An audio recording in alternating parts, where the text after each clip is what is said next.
Shalom Bapak Ibu Saudaraku yang dikasih oleh Tuhan kita Yesus Kristus. Kami mengucapkan selamat hari Minggu.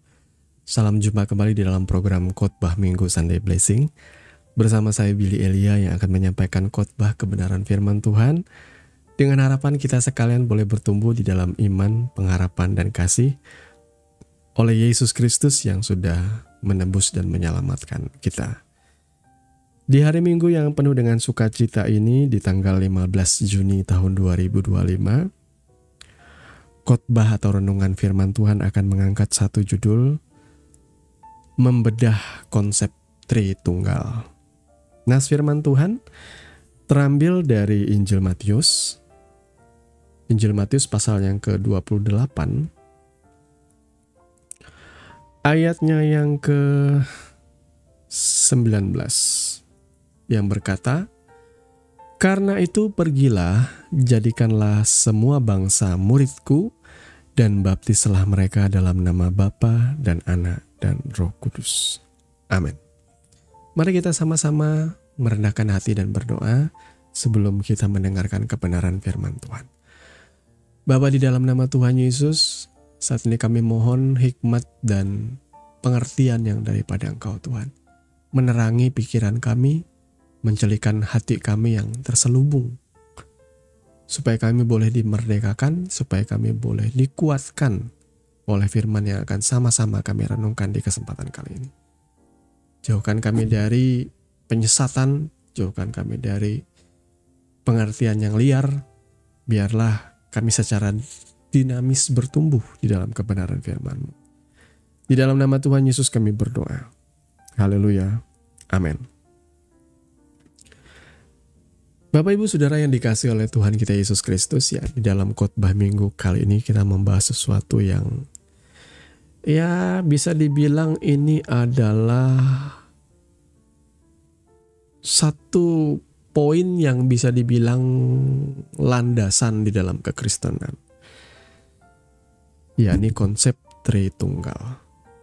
Tapi sebenarnya, ini kalau saya bicara jujur ya, sebenarnya Alkitab orang percaya, kitab suci kita itu sangat jauh topik bahasannya dari Tritunggal. Jadi secara dominan yang dibahas di dalam Alkitab kita tidak selalu bicara soal Tritunggal. Atau fokus dari firman Tuhan ini adalah nubuat mengenai kedatangan Mesias, dan Mesias itu sendiri yang datang ke dunia dalam rupa Yesus Kristus. Jadi pesan utama di dalam Alkitab sebenarnya bukan doktrin Tritunggal, walaupun ada yang berkata doktrin Tritunggal adalah dasar dari kekristenan. Saya tidak sepenuhnya setuju. Dasar dari kekristenan bagi saya adalah percaya kepada Kristus. Jadi saudaraku, sekali lagi, dari sudut pandang saya pribadi, orang yang membaca Alkitab yang sudah khatam berkali-kali membaca firman Tuhan, dan yang jujur membaca firman itu apa adanya, tidak mengikuti konsep barat di dalam berasumsi menurut firman Tuhan. Walaupun awal kekristenan saya seperti itu, saya membaca ada begitu banyak buku-buku tulisan dari teolog-teolog barat atau penulis-penulis, pembicara-pembicara, guru-guru rohani dari barat. Hari ini, saya sebut dari barat itu dari negara-negara maju di Eropa dan Amerika, saudaraku ya. Hari ini saya menyadari bahwa nafas dari kitab suci saya, nafas dari kitab suci kita orang percaya, orang Kristen ini, ditulis dari sudut pandang orang timur, yakni orang timur tengah, yakni orang Yahudi. Maka kalau saudara ingin memahami firman Tuhan, maka saudara harus menghormati dari mana sudut pandang atau dari mana kitab ini berasal. Kitab ini ditulis oleh murid Yesus yang notabene orang Yahudi, dan orang Yahudi ini punya sudut pandang Semitik yang berbeda dengan kita orang Barat, bahkan orang Timur di daerah Asia Tenggara. Kita ini punya sudut pandang yang berbeda. Apalagi saya selalu menggaungkan kita hidup di zaman yang berbeda. 2000 tahun yang lalu dengan hari ini Itu beda sudut pandangnya, jangan berasumsi. Makanya saya kadang kesel, dongkol, jengkel dengan oknum-oknum orang-orang di luar Kristen yang menyerang kekristenan dengan sok-sok pintar mengupas Alkitab, tapi mereka menggunakan asumsi pikirannya orang hidup masa kini, asumsi pikirannya sekarang bukan dari sudut pandang ya orang timur, orang Yahudi. Bagaimana menelaah firman Tuhan, bagaimana menafsirkan Alkitab, saudaraku ya. Memang Alkitab ini kalau kita baca jujur apa adanya, jelas terang benderang. Tapi sekali lagi, konsep Tritunggal penting untuk dipahami. Tetapi secara pribadi, saya bukan termasuk orang Trinitarian garis keras, saudaraku. Saya bukan Trinitarian garis keras. Saya adalah orang yang percaya kepada firman Tuhan yang berkata bahwa dengarkanlah hai umat Israel. Yesus berkata seperti ini, Tuhan Allah kita, Tuhan itu esa. Dia sedang berbicara mengenai monotheism, ya. Tuhan yang esa. Jadi konsep Tritunggal yang selama ini beredar, saya tidak katakan itu salah. Tapi di masanya konsep ini sangat powerful. Menjawab tantangan zaman di masa itu. Karena ada beberapa ajaran dan ada beberapa pemikiran yang liar yang berkembang yang mengatakan bahwa Yesus itu cuma ciptaan yang diangkat menjadi Allah. Itu adalah konsep yang dikeluarkan atau ajaran dari seorang yang bernama Arius. Dan ajarannya bernama Arianisme. Yesus hanyalah ciptaan yang kemudian ketika ia dibaptis, itu namanya adopsi, apa namanya saya lupa, ada sebuah aliran yang bernama adopsionisme, apapun itu. Yesus baru diangkat menjadi Tuhan ketika ia dibaptis. Ini kan ajaran-ajaran memang liar pada masa itu ya. Orang-orang kok jadi fokusnya ke situ ya. Saya juga kadang bingung kenapa orang akhirnya Alkitab itu 99%-nya diabaikan dan mereka terlalu berfokus kepada konsep Tuhan yang beyond our imagination, beyond atau di luar pemikiran kita. Kenapa orang ribut? Ada begitu banyak loh pengajaran-pengajaran tuh yang pokok, yang bagus, yang diajarkan, yang ditekankan, tapi kok orang sibuk kepada hal konsep mengenai Tuhan yang sebenarnya mereka nggak bisa pahami. Orang akhirnya ribut, betul nggak? Saya tertarik membaca 2 Timotius 2. Entah saudara gimana, tapi saya tertarik membaca 2 Timotius 2 ayat 23-25. Hindarilah soal yang dicari-cari yang bodoh dan tidak layak. Engkau tahu bahwa soal-soal itu menimbulkan pertengkaran. Sedangkan seorang hamba Tuhan tidak boleh bertengkar tetapi harus ramah terhadap semua orang. Ia harus cakap, mengajar, sabar, dan dengan lemah lembut dapat menuntun orang yang suka melawan. Sebab mungkin Tuhan memberikan kesempatan kepada mereka untuk bertobat dan memimpin mereka sehingga mereka mengenal kebenaran. Nah, saudara harus garis bawahi dalam hal ini. Bagi saya, konsep Tritunggal itu powerful di zamannya untuk menjawab tantangan zaman ya, di abad-abad mula-mula, bapak-bapak gereja di abad mula-mula itu kan ada banyak konsep yang beredar mengenai Kristus yang katanya Kristus manusia biasa, hanya ciptaan ya ini ajaran Arianisme, kemudian ada ajaran Sabellianisme, ada ajaran apapun itu juga. Kalau saudara mau belajar tentang sejarahnya, saudara boleh lihat, cek Google, atau saudara boleh belajar di YouTube. Ada begitu banyak pembicara yang memaparkan. Maaf, saya tidak bisa dengan seperti mereka memaparkannya. Tetapi paling tidak saya tahu intinya lah. Bahwa kebanyakan ajaran-ajaran sesat yang berkembang itu, ya, yang dibilang sebagai ajaran bidat itu, mengecilkan Kristus ya. Eksistensi Kristus dikecilkan, bahwa dia bukan Tuhan. Nah, ini masalah utamanya tuh di sini. Pengakuan iman kita, Yesus adalah Tuhan yang menjadi manusia, itu pengakuan iman. Nah, adakah kesalahan di dalam Alkitab, saudara? Saya mau tanya. Ketuhanan Kristus itu sudah dijelaskan begitu gamblang, khususnya di dalam Injil Yohanes. Injil Yohanes itu yang membuat ia berbeda dengan tiga Injil lainnya, ialah Injil Yohanes dengan gamblang memaparkan bahwa Yesus adalah Tuhan. Bahwa ia adalah firman yang bersama-sama dengan Allah. Ia adalah Allah. Itu Yohanes 1 ayat 1. Dan seterusnya itu sudah jelas. Bahwa sang firman itu bersama-sama dengan Allah dan firman itu adalah Allah itu sendiri. Saudara, kalau saudara membahas Alkitab jujur apa adanya, saudara akan menemukan fakta. Yesus tidak pernah dikonsepkan di dalam Alkitab sebagai manusia yang dituhankan orang Kristen. Saya akan sangat mudah menjawab serangan-serangan di luar sana yang berkata Yesus itu cuma manusia yang diangkat menjadi Tuhan. Nah, mereka kan sedang mengutip ajaran Arian. Kalau sumber di dalam Alkitab sudah menjawab, tidak ada. Yesus adalah firman yang menjadi manusia. Jelas. Yesus mengampuni dosa. Jelas.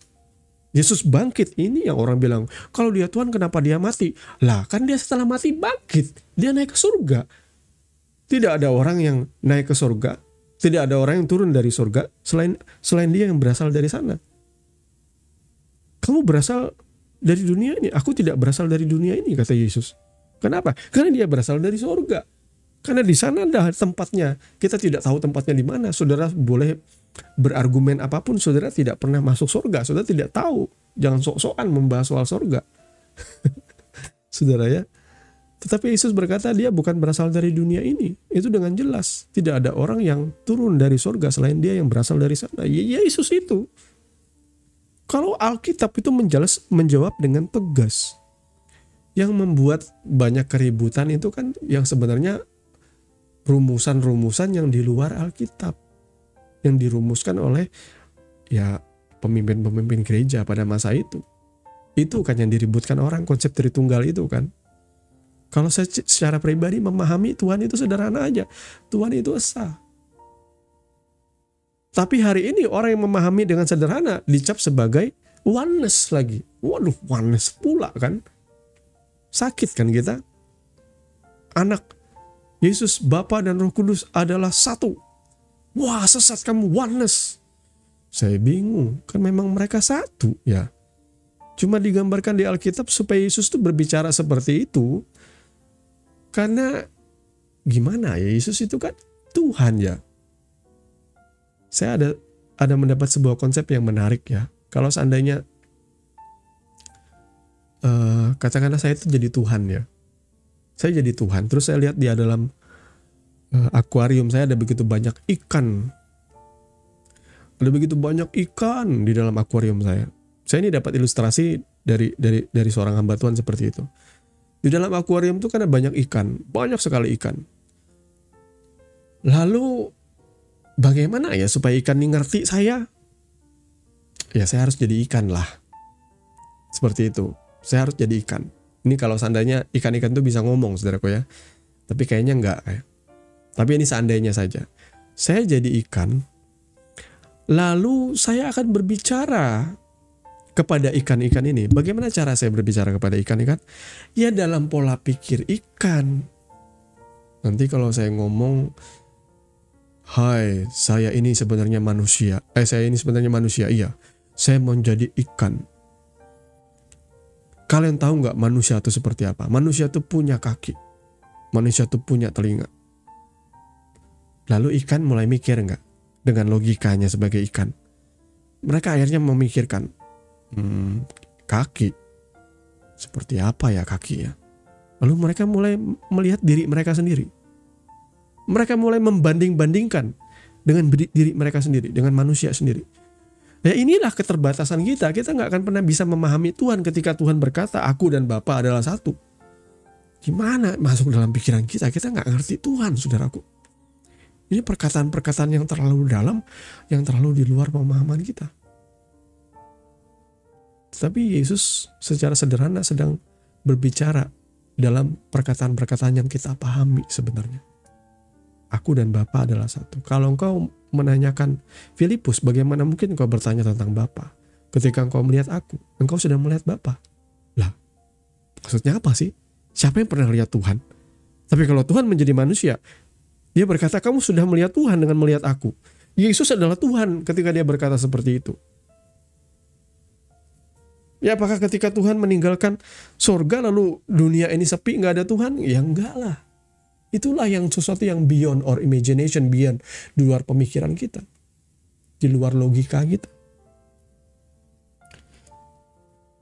Jadi sekali lagi Bapak Ibu Saudaraku yang dikasihi oleh Tuhan kita Yesus Kristus, rumusan dari Tritunggal itu sebenarnya berguna, bermanfaat untuk menjawab tantangan zaman di masa itu, di mana ada begitu banyak pemikiran dan ajaran-ajaran liar. Ya, yakni Arianisme, Sabellianisme, adopsionisme, apapun itu. Kemudian ada begitu banyak ajaran-ajaran yang berkembang setelah itu. Ya. Yang paling mengerikan juga semangat untuk melindungi kebenaran itu atau menjadikan kebenaran itu hanya ada outputnya dari satu pemahaman saja, mendorong gereja pada waktu itu artinya secara eksklusif tidak mengizinkan orang untuk memegang Alkitab itu secara sembarangan. Bahkan Alkitab diterjemahkan ke dalam bahasa Latin atau Vulgata seperti itu ya, supaya tidak ada yang punya pemahaman liar seperti itu. Tapi ya, semangat untuk melindungi berita Injil, semangat untuk melindungi kebenaran firman Tuhan malah jadi bumerang. Akhirnya apa? Yang namanya rohaniwan yang katanya eksklusif rohani atau cendekiawan rohani, ternyata mereka juga tidak bisa mengabaikan bahwa hawa nafsu itu membuat mereka akhirnya menggunakan otoritas kekuasaan mereka untuk memegang Alkitab itu untuk akhirnya menjadi penyesat. Karena kan sejarah kelam gereja mencatat mereka memelintir Alkitab itu dan berkata bahwa dosa itu bisa diampuni dengan cara bayar. Beli surat pengampunan dosa yang dikeluarkan oleh para imam. Karena para imam punya otoritas untuk mengeluarkan ini, surat ini, mengampuni dosamu. Jadi bisnis akhirnya. Nah inilah rentannya pada masa itu juga. Ya. Kadang-kadang khotbah kita ya, orang Kristen ini ya, orang percaya ini, khotbah kita ini akan bisa dipahami hanya dengan orang yang sefrekuensi. Artinya orang yang dipenuhi Roh Kudus, orang yang percaya kepada Yesus. Kalau khotbah ini didengar oleh orang yang belum percaya Yesus, maaf, orang-orang dari agama lain, mereka akan berpikir kita aneh. Orang-orang dari agama lain akan berpikir, bahkan kalau yang ada oknum-oknum yang suka menyerang kekristenan akan menggunakan khotbah-khotbah untuk menyerang kekristenan.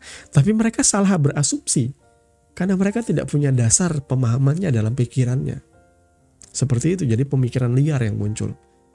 Nah itu juga termasuk penyesatan saudaraku ya. Jadi saudaraku yang dikasihi oleh Tuhan kita Yesus Kristus, saya tidak bermaksud mengecilkan makna daripada Tritunggal dengan menyampaikan kebenaran firman ini. Pahamilah Tritunggal itu sebagai bagian dari pengakuan iman kita bahwa Tuhan itu esa. Itu adalah sebagai sebuah bentuk usaha kita secara logika untuk memahami Tuhan. Karena memang penggambaran di dalam Alkitab, Tuhan seperti punya 3 pribadi. Bahkan kalau kita membaca ayat pembacaan kita tadi, dikatakan baptislah mereka di dalam nama Bapa, Anak, dan Roh Kudus. Sebenarnya simpel aja. Ya. Berita Injil itu apa sih? Yesus Kristus. Maka bagi saya, para rasul pun melakukan hal ini. Mereka membaptis di dalam nama Yesus Kristus. Saudara silakan baca Alkitab. Jangan bilang saya sesat. Saya bukan orang yang cuma sekedar pakai asumsi. Saya bukan orang yang sekedar pakai ikut-ikutan, enggak. Beberapa ayat di dalam Alkitab mengatakan, sudahkah mereka dibaptis di dalam nama Yesus Kristus? Mereka memberi mereka dibaptis di dalam nama Yesus Kristus. Di dalam nama Yesus Kristus, dicatat di dalam Alkitab. Silakan, saya menantang saudara belajar. Baca Alkitabmu. Ya, kisah para rasul, kemudian juga surat-surat Rasul Paulus itu mencatat bahwa orang-orang dibaptis itu rata-rata dibaptis di dalam nama Yesus Kristus. Bapa, Anak, dan Roh Kudus bagi saya adalah Yesus Kristus. Nah, saudara bisa bilang saya oneness, silakan. Tapi bagi saya Tuhan itu esa. Yesus Kristus adalah Tuhan yang menjadi manusia, iya.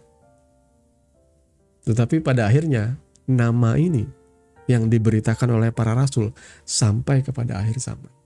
Jadi hormati itu, nama Yesus. Yang gak usah balik-balik ke Yahudian deh. Jadi Yahweh nggak ada, pemulihan Yahweh itu nggak ada. Itu cuma dibuat-buat orang yang cuma pengen cari gerejanya, cuma pengen punya signature, tapi signaturenya aneh, saudaraku ya. Kalau mau sungguh-sungguh ya nama Yesus Kristus itu aja yang diangkat, digaungkan. Jangan yang aneh-aneh, saudaraku ya. Jadi Bapak Ibu Saudaraku yang dikasihi oleh Tuhan kita Yesus Kristus, banyak pengajaran Alkitab yang sangat penting. Lebih penting daripada konsep Tritunggal. Karena konsep Tritunggal itu bagi saya hanya eksklusif bagi orang Kristen saja. Bukan sesuatu yang akhirnya harus diperdebatkan dengan agama-agama lain. Ini konsep bagi orang Kristen saja sebenarnya. Kalau saya renungkan ya secara pribadi. Konsep ini benar, tapi eksklusif hanya bagi orang Kristen saja. Nanti kalau dijelaskan kepada agama-agama lain nggak nyambung, karena konsep dari agama lain juga berbeda. Mereka punya pemahaman tentang agamanya, tentang Tuhannya berbeda dengan kekristenan. Maka nggak usah dipaksakan ada perdebatan mengenai Tritunggal.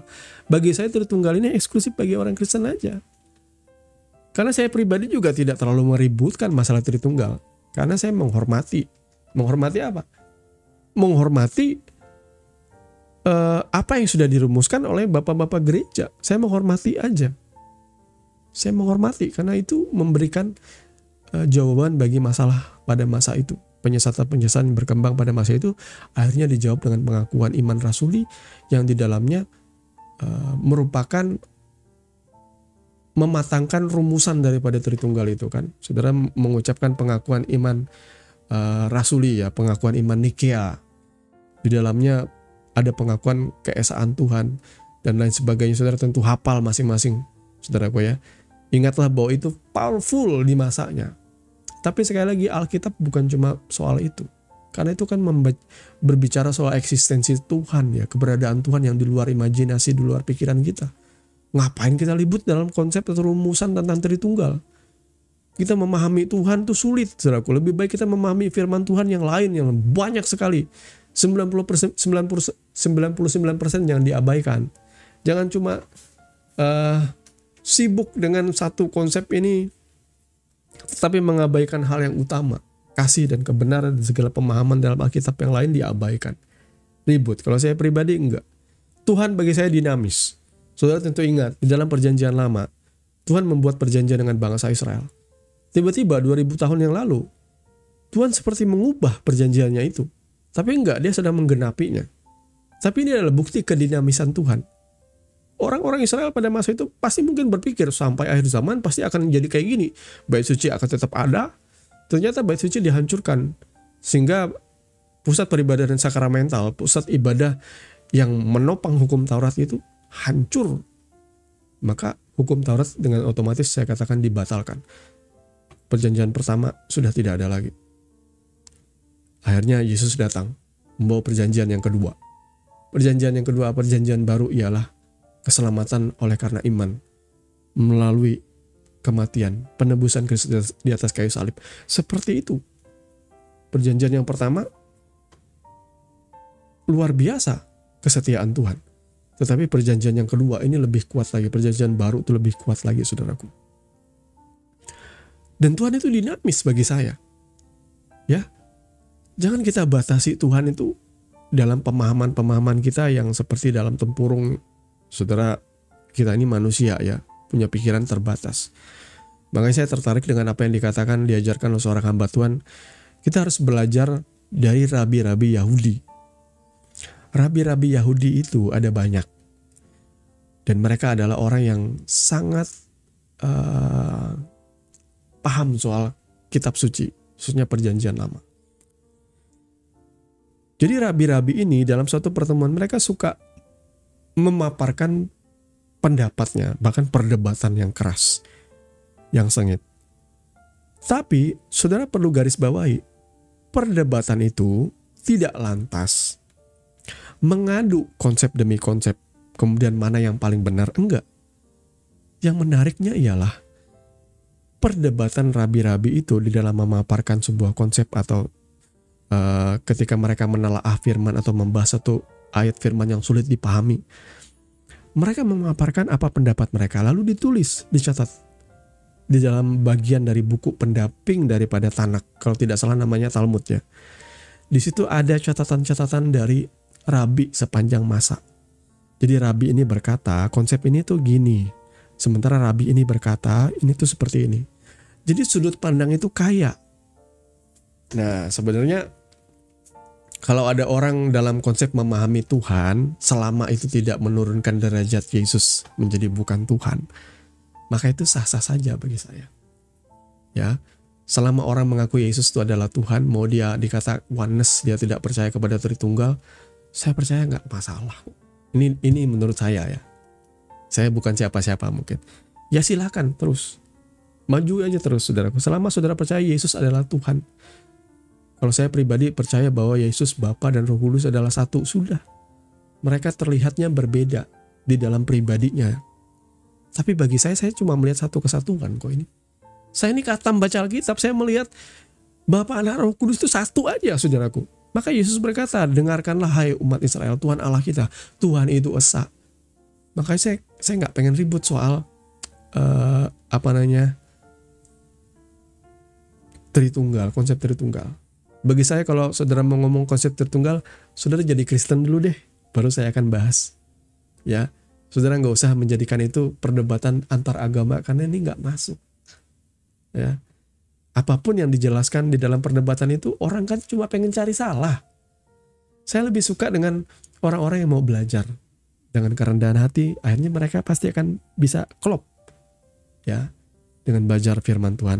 Mari, ini mungkin ayat firman Tuhannya nih ngalor ngidur dengan apa yang saya sampaikan saudaraku. Tapi sekali lagi, saudara tangkap poinnya saja. Bahwa Alkitab kita tuh terlalu luas pembahasannya. Jangan terkungkung dengan satu konsep mengenai Tritunggal. Karena bagi saya konsep Tritunggal itu adalah usaha untuk kita memahami Tuhan. Dan kayaknya usaha itu akan sulit terpahami sampai kita mati, dipanggil pulang, baru kita ketemu muka dengan Tuhan, baru kita mengerti Tuhan itu seperti apa. Jadi kalau masih belum melihat Tuhan face to face di dalam keabadian, di dalam kekekalan, lebih baik saudara nggak usah terlalu banyak teori lah. Banyak ajaran yang jelas di dalam Alkitab. Terapkan, lakukan, hidupi yang seperti itu dulu. Jangan ribut masalah Tritunggal. Tritunggal hanyalah konsep rumusan bagi orang dalam. Tidak usah diributkan di luar saja. Tuhan kiranya memberkati kebenaran firman-Nya. Mari kita berdoa.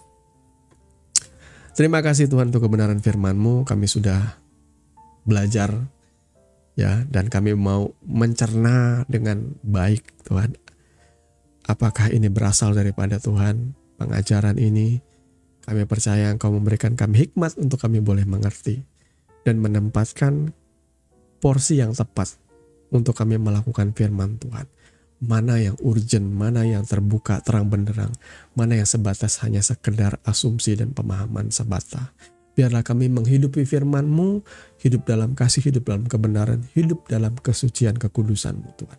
Berjalan bersama Tuhan setiap hari dan kami percaya itulah yang Tuhan kehendaki. Terpujilah nama-Mu Bapa kekal selama-lamanya. Di dalam nama Tuhan Yesus kami berdoa. Haleluya. Amin.